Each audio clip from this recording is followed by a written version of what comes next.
Honda turned heads big time at EICMA 2024 in Milan. They pulled the cover off something nobody really expected: a V3 engine with an electric compressor. Yep, you read that right. 3 cylinders in a V layout, boosted by an electric-driven compressor. The idea: instant power delivery without the turbo lag or the bulk of a traditional supercharger. It feels like the future of sport bikes just arrived early. This isn't just some flashy concept either.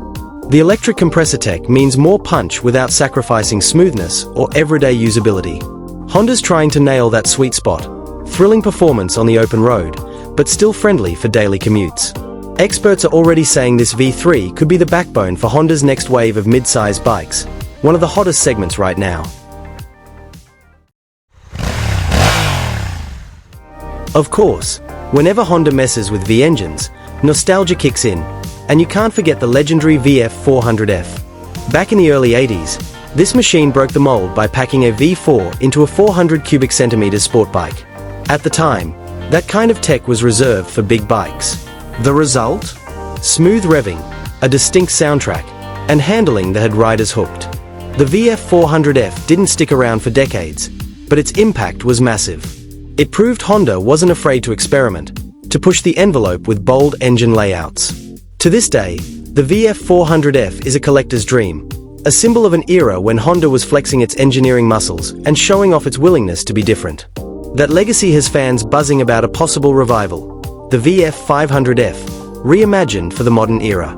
With Honda showing off the new V3, speculation is running wild that they could bring back the VF badge, this time powered by a muscular V-twin. It makes sense. It's a nod to the past, but with a fresh twist that could hit right in the middle of today's market sweet spot. The concept renders floating around are nothing short of stunning. The VF500F looks every bit the modern reinterpretation: upside-down forks up front, Brembo brakes, cast alloy wheels, and a sleek LED lighting setup. A clean digital dash ties it all together, while that exposed V-twin sits proudly in the steel frame like the star of the show. Visually, Honda hasn't forgotten its roots either. The tree-color livery, blue, white, and red, pays homage to the old-school VF, but the bodywork is sharper, more compact, and more aerodynamic.